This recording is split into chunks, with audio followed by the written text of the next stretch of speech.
Bonjour Monsieur le Directeur Général Ange Bako. Merci pour votre disponibilité à nous recevoir au sein de votre entreprise. Merci.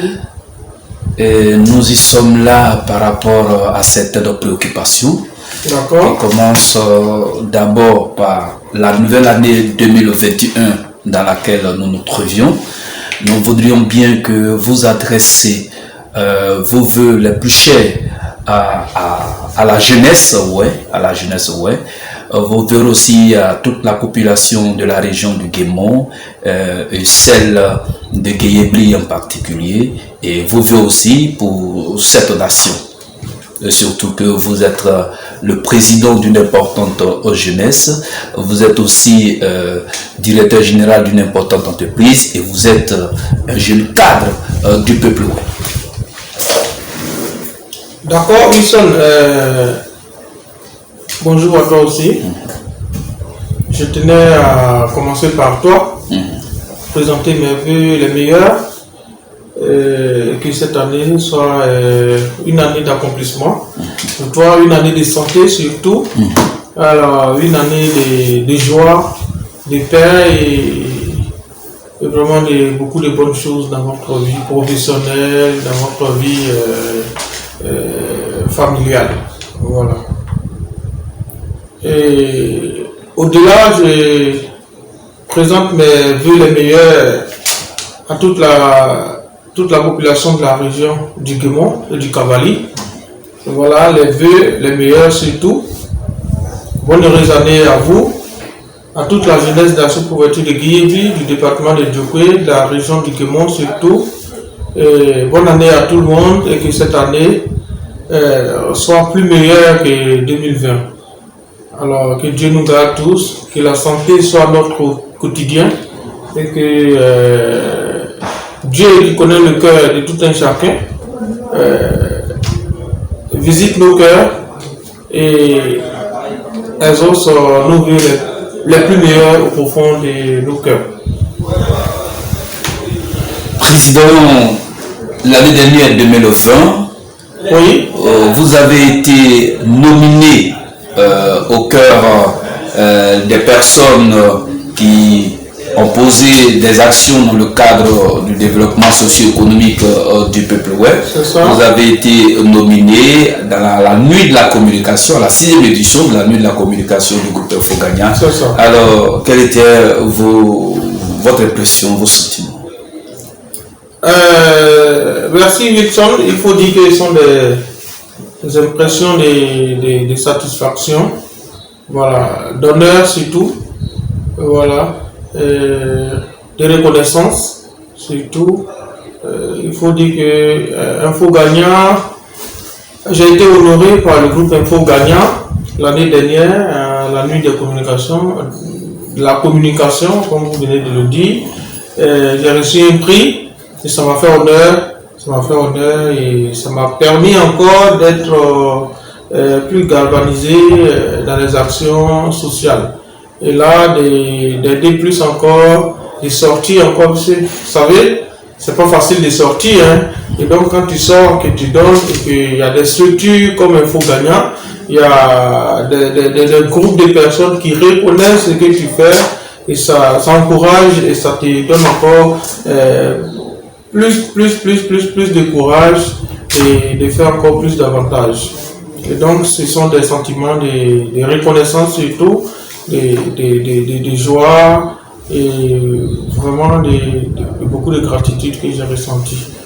Voilà, vraiment merci à vous encore. Le tableau il est grandement exposé à mon salon et je le regarde toujours et j'en suis fier. Merci. Président, vous êtes le président de la jeunesse nouvelle de Gozon. De Gozon, oui. La jeunesse nouvelle de Gozon. Gozon, oui. Vous avez beaucoup de passion pour la jeunesse de Guéyébli. Alors, qu'est-ce que la jeunesse de Gozon, en particulier et celle de Guéyébli en général, a bénéficié comme des actions en leur faveur? Alors, il faut dire que la jeunesse de Gozon particulièrement bénéficie d'assez d'actions déjà. Voilà, je suis le président de cette jeunesse nouvelle de Gozon, en abrégé la JNG. Pour dire que dans la JNG, il y a beaucoup d'actions qui ont été menées. Il y a d'autres qui sont en train d'être menées. Et il y a encore d'autres actions à mener dans l'avenir. Voilà, parmi les actions qui ont été menées déjà au niveau de la GNG, il faut dire que la GNG est une association qui œuvre dans le social, voilà, qui œuvre dans le social entre nous les membres d'abord, et après, au niveau de notre village ensuite. Il faut dire que dans la GNG, il y a des cotisations, il y a des dons. Voilà, il y a des dons, il y a des legs et ces cotisations-là sont redistribuées aux membres de la GNG, sont redistribuées sous forme de crédit. Les membres de la GNG, crédit sans pourcentage. Voilà, remboursable, mais pas avec un pourcentage. Et donc, ces cotisations, ces legs, ces dons de la GNG sont redistribués à ces membres d'abord. Ces membres qui n'ont pas d'emploi en tant que tel. Et ces crédits leur sont redistribués, comment on appelle ces fonds, ces cotisations de la GNG leur sont redistribuées afin qu'ils puissent, comment on appelle ça, mettre en place une activité économique qui pourra les aider à se prendre en charge. Et donc, pendant qu'ils font l'activité, ils remboursent un peu ces fonds et afin qu'on puisse les attribuer encore à d'autres membres qui seront dans le besoin. Et donc, ça marche depuis près de 4 ans dans la GNG. Ça permet à des jeunes aujourd'hui qui n'avaient pas d'emploi hier d'avoir aujourd'hui quelque chose à faire à Abidjan. Vous savez, nous sommes loin de nos parents, nous sommes arrivés ici, nous sommes venus nous chercher. Et donc, ce sont des actions qu'on mène comme ça pour pouvoir s'entraider. Voilà, s'entraider et permettre à d'autres qui n'arrivent pas à joindre les deux bouts. C'est avoir une activité génératrice de revenus. Et donc, on a des fonds qu'on redistribue à nos membres sous forme de crédit. Et nos membres utilisent ces fonds-là pour faire des activités économiques. Et au fur et à mesure qu'ils travaillent, ils nous remboursent au fur et à mesure, mais c'est sans intérêt. Voilà. Ils remboursent, on reprend les fonds, on les redistribue encore à d'autres membres qui en ont besoin. Voilà. Et dans l'année, souvent, nous avons des sorties d'étang, des activités socio-culturelles, voilà, des repas famille que nous partageons, et voilà, des assistantes en matière de décès, d'accouchement, de promotion et tout. Voilà, c'est de tout ça que la jeunesse nouvelle de Gozon bénéficie. La fraternité surtout, l'union et l'entraide surtout. Voilà. Et donc c'est de tout ça que la jeunesse nouvelle de Gozon bénéficie. La GNG a déjà fait des actions dans son village. La GNG a déjà fait des actions au village, au dispensaire de notre village, Gozon. Et après la construction du dispensaire de Gozon, on a pu faire une action. Ça dit un don un don de médicaments de première nécessité au dispensaire de Bouzon. Et donc, cela date de 2018. Et donc, le don, c'était des médicaments d'une valeur de plus de 300-400 000 francs qu'on a pu faire pour le compte de nos parents qui sont au village. Et donc, on a envoyé des médicaments de première nécessité au dispensaire. Et donc, ces médicaments, la jeune n'est pas au village, la jeunesse nouvelle de Bouzon, c'est la jeunesse ressortissante de Bouzon qui est ici à Abidjan. Et donc, on a fait ces dons à Bouzon pour que nos parents qui sont là-bas aussi, la jeunesse aussi que là-bas puisse en bénéficier. Et donc, au niveau de la jeunesse de la sous-préfecture de Guéhébi, il faut dire que ça c'est de manière personnelle. Voilà, les dons, les parrainages, les soutiens et autres, que ce soit individuels ou collectifs, sont visibles sur le terrain. Déjà, nous sommes en train de préparer, comment on appelle ça, une cérémonie de remise de poussins. On avait déjà fait l'émission avec vous, on avait fait l'annonce, et donc cette cérémonie sera organisée en février.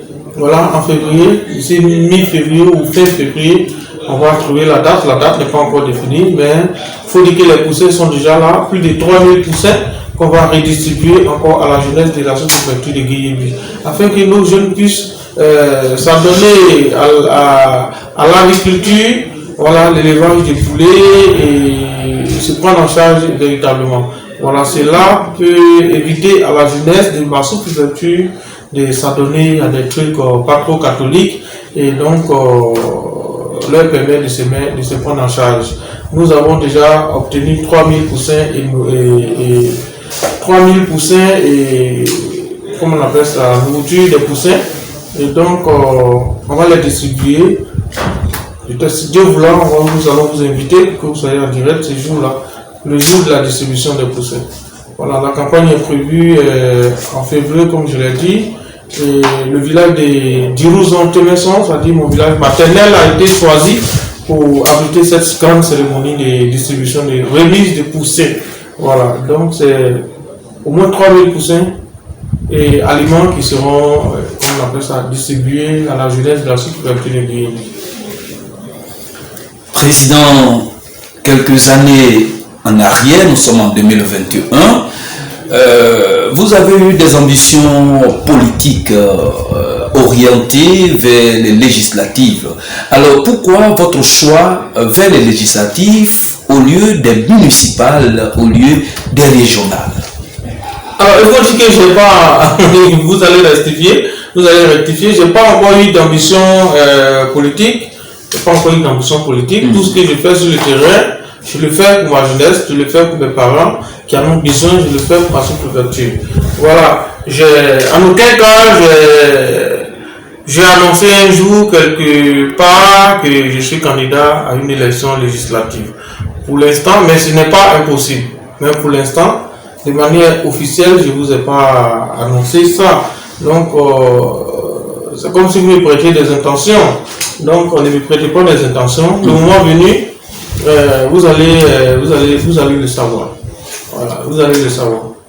D'accord, Président. Et si il arrivait que vous avez des ambitions politiques, quelle est celle au niveau d'être élu, quelle est vraiment cette activité politique qui vous intéresserait, la mairie, le régional ou les législatives? Toutes les activités politiques m'intéressent. Déjà, ce que nous faisons sur le terrain, c'est de la politique. Aller remettre 5 francs à quelqu'un aujourd'hui, peut-être tu peux le faire sans toutefois penser à quelque chose de politique. Mais la politique, quand ils voient ces actions-là, ils se disent, mais ces derniers-là, pourquoi il fait ces dons? Pourquoi il fait beaucoup de dons comme ça? C'est qu'il veut quelque chose. Bon, ils interprètent ça toujours selon la politique. Ils ne peuvent jamais voir ça comme quelqu'un qui a souffert par le passé et aujourd'hui, à qui Dieu permet aujourd'hui d'avoir quelque chose à manger et qui qui divise ce que Dieu lui donne et qui en donne aussi à ceux qui n'en ont pas. Et moi, c'est douloureux, c'est malheureux, mais bon, c'est comme ça, c'est comme ça. Et c'est ce qui fait d'ailleurs qu'il nous crée des intentions. Donc, alors que moi, j'ai jamais annoncé que je suis politicien. Mais tout ce que nous faisons sur le terrain, tout ce que nous faisons, toutes les actions, que ce soit sociales, toutes les actions que nous menons sur le terrain, quelles que soient les actions que nous menons sur le terrain, ce sont des actions politiques. Même ce que vous êtes en train de faire avec moi, c'est de la politique. Voilà, c'est une forme de politique. Et donc, si jamais ça devait arriver, tout m'intéresserait. Alors vous, pour le moment, vous êtes en train de poser des actions en faveur du peuple ouai parce que vous êtes une personne sociable. Vous n'avez pas encore affiché des intentions politiques pour briguer à des postes législatifs ou municipal ou régional. Alors, un courrier circulant sur les réseaux sociaux de la part d'un communicateur, M. Dou Benjamin, vous demandant de vous retirer des législatifs pendant que vous n'avez pas encore annoncé une quelconque candidature aux législatives. Comment avez-vous trouvé ce courrier qui circule sur les réseaux sociaux? Il faut dire que le courrier engage son auteur. Voilà, ce courrier engage son auteur et d'ailleurs,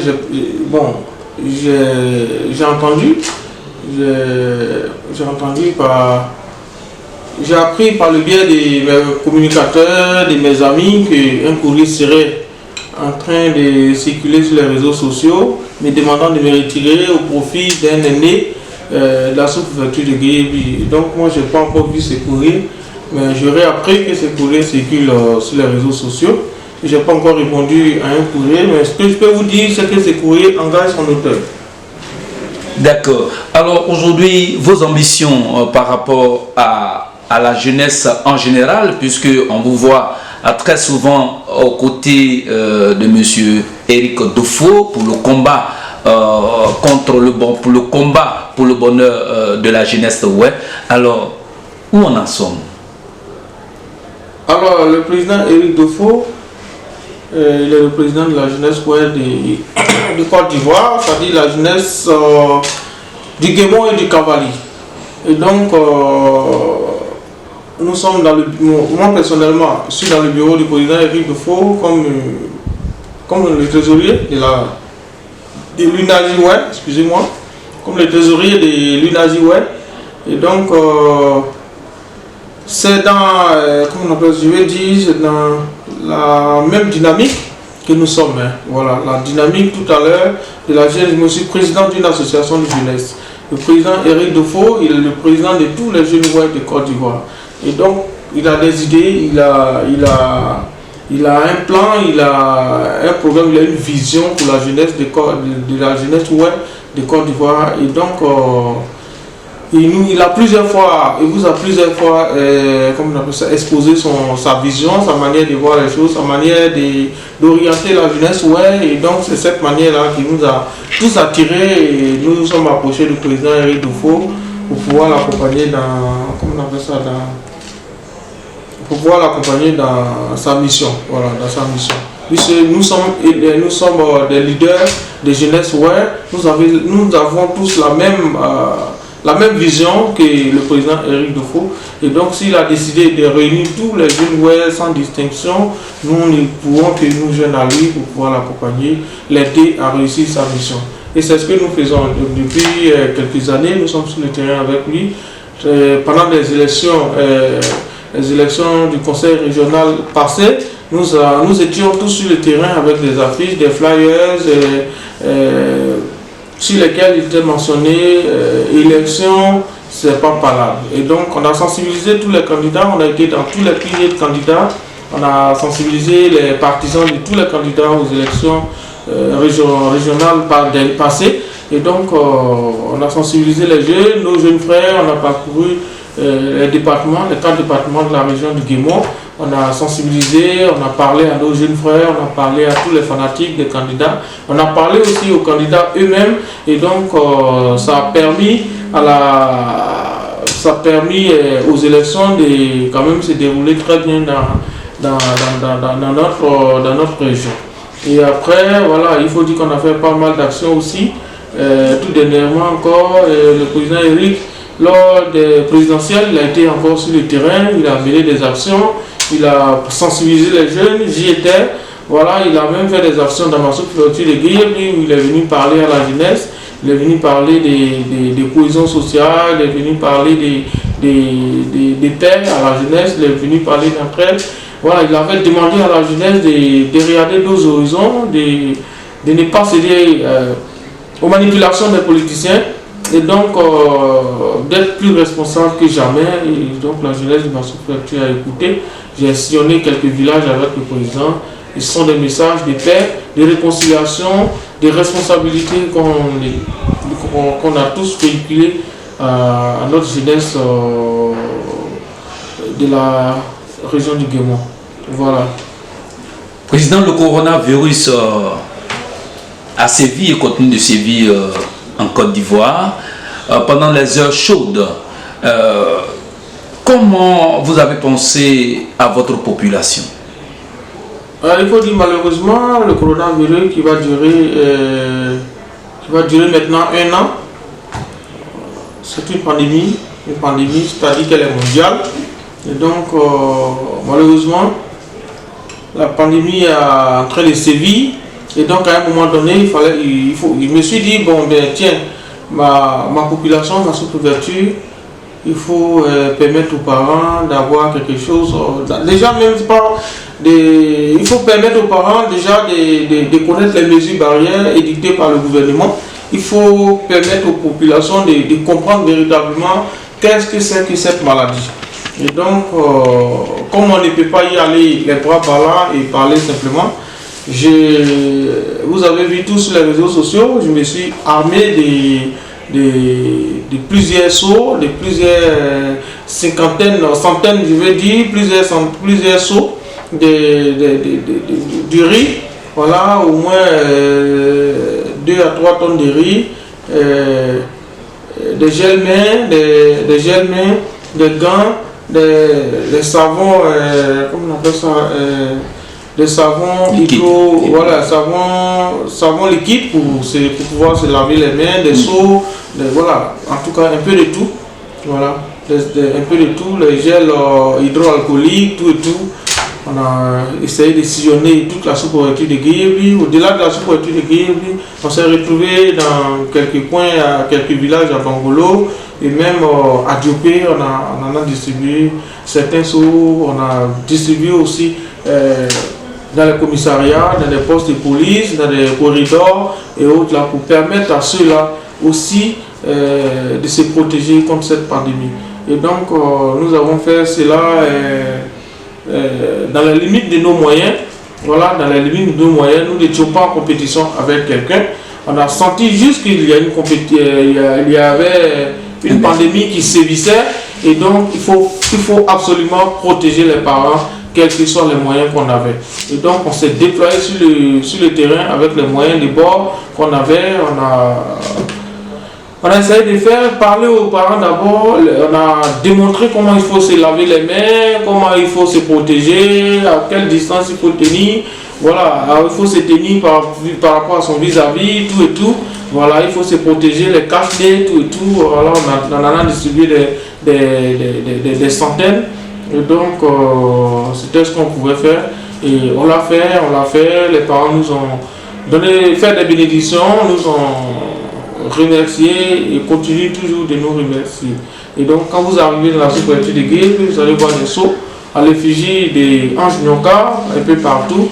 Et donc c'est un peu ça, il fallait le faire, il fallait agir dans le temps et agir juste. Voilà, c'est ce qu'on avait fait. Président, aujourd'hui, on parle d'une bonne qualité, d'une amélioration au niveau de l'électricité dans la sous-préfecture de Guayaquil. Alors, à l'annonce de cette nouvelle, dans quel état vraiment vous étiez? Alors, je ne peux qu'être dans un état de joie. Voilà, dans un état de joie et dire merci au gouvernement, en l'occurrence au chef de l'État, Alassane Ouattara, qui a permis que ces projets voient le jour dans nos villages. Il faut dire que nos villages étaient avant électrifiés. Et donc les villages ont grandi. Bon, les villages il y a eu des nouveaux lotissements, donc il y a forcément des points de village, de certains gros villages. Il y a forcément des points de certains gros villages où l'électricité n'arrivait pas forcément. Donc ça veut dire qu'on était dans un village, ou plutôt nous sommes dans des villages où une partie avait l'électricité et l'autre partie n'avait pas d'électricité. Et donc l'extension, c'était juste l'extension du réseau électrique et l'augmentation, comme on appelle ça, de l'ampérage. Ça veut dire il y a des villages qui étaient monophasés, qui sont passés en triphasés. Il y a des villages qui n'avaient pas assez de poteaux électriques, il y a eu plusieurs centaines de poteaux électriques, et donc l'extension du réseau électrique est aujourd'hui visible dans notre sous-couverture. Là, il faut dire merci au gouvernement et surtout dire, sans faux fuyant, merci à notre député, le député Vouloir Privat, qui a usé de ses relations, qui a usé de ses moyens pour nous apporter ces développements-là. Parce que l'État peut vous octroyer, mais sans quelqu'un derrière qui pourra booster pour que ça puisse sortir, ça peut mettre assez de temps. Et donc le député a usé de ses relations, de ses moyens, en un mot, de son carnet d'adresse pour que l'extension puisse être vraiment effective dans notre sous-couverture. À Guéébli, à Tchemeson, actuellement, vous allez voir un village de la sous-couverture de Guéébli, vous allez voir les poteaux sont en train de partir. À Bouzon, mon village était monophasé, Bouzon va passer en triphasé. Les piquetages sont en train d'être faits à Bouzon pour pouvoir. Bouzon va recevoir aussi des poteaux électriques et son réseau électrique sera étendu. Et donc, nous disons aussi merci à notre député, le vice-président de l'Assemblée nationale, l'honorable Vouloir Privat. Et l'État de Côte d'Ivoire, avec à sa tête le président de la République, son Excellence Alassane Ouattara. Nous allons aussi dire merci à Marie-Jackie Raymond. Marie-Jackie Raymond qui a œuvré pour que plusieurs villages aussi soient véritablement éclairés, électrifiés dans la sous-couverture de Guéébli. En l'occurrence, le village de Sropan, le village comme on appelle ça, en allant à Bangolo, après Guéébli, vous allez voir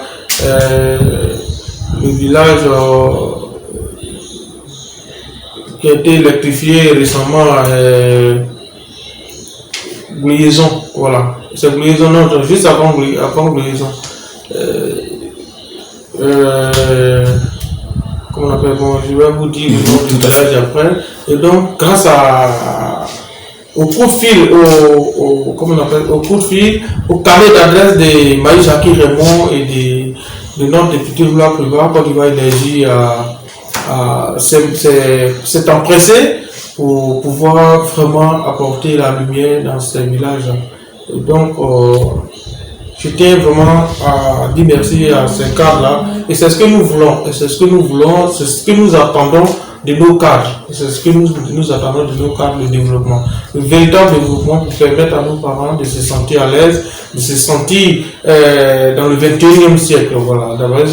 Nous sommes dans le 21e siècle. Si un village n'est pas électrifié de nos jours, vous comprenez un peu, nous évoluons avec les NTIC, un village sans lumière, et vraiment ce serait un village qui n'existe pas de nos jours. Et donc, celui qui permet à un village d'être éclairé, il faut vraiment lui dire merci. Quel que soit son rang, quel que soit son grade, quel que soit son titre, il faut lui dire merci. Il faut lui dire vraiment merci. Et donc, je tenais à dire merci à nos cadres, à nos jeunes, à nos grands frères, à nos élus qui nous ont permis d'avoir ces réseaux très performants d'électricité. Parce que les monophasés, vous passez à triphasés, vous voyez que le réseau est performant.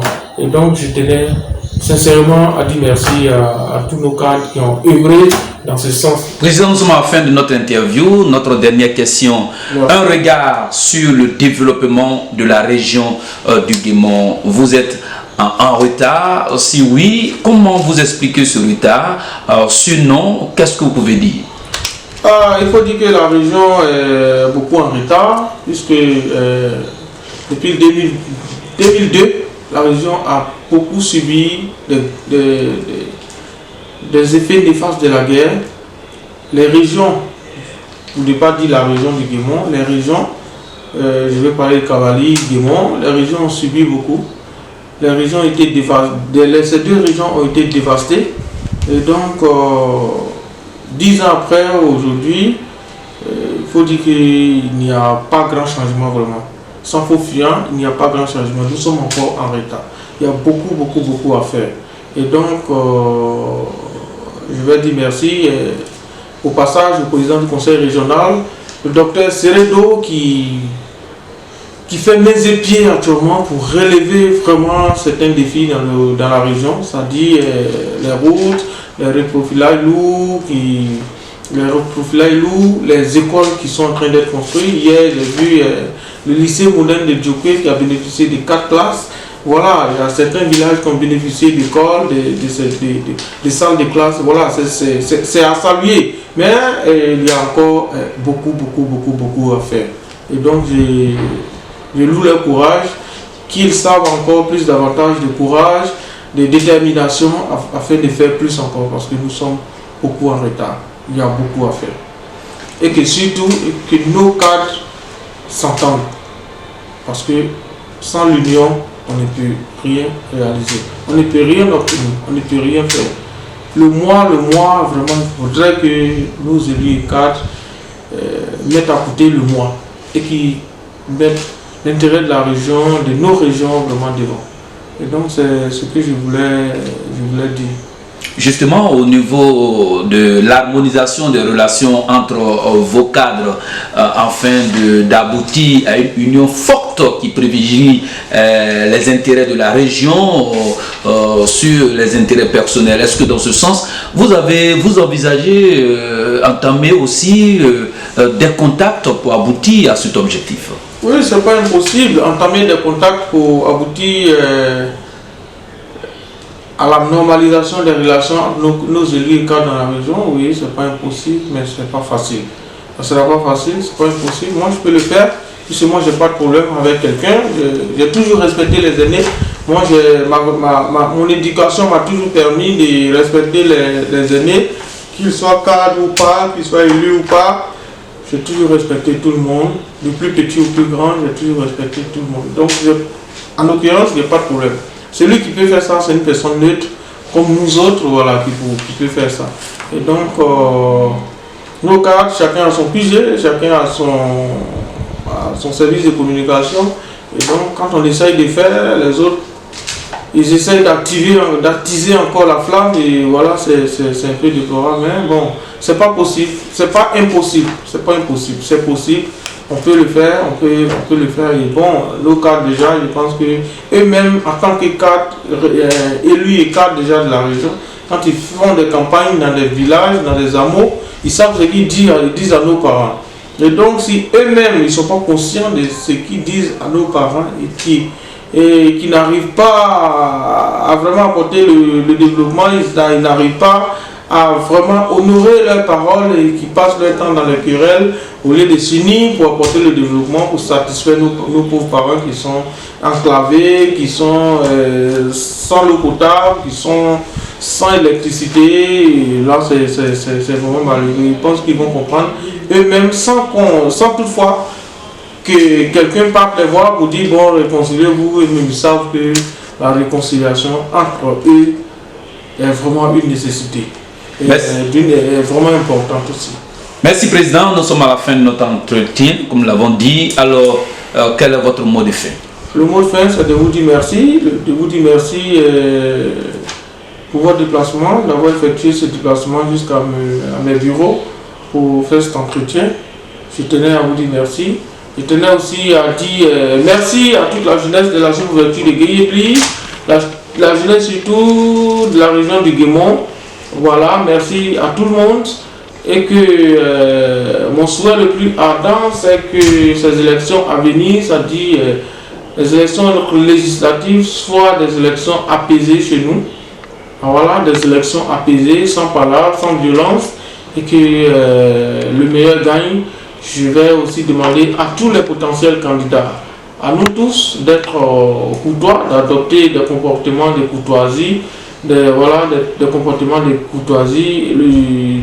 Le jeu électoral, c'est un jeu, hein. Voilà, que le meilleur gagne, que tout le monde soit vraiment élégant en parole et dans les actions. Et donc, merci à tous et à bientôt.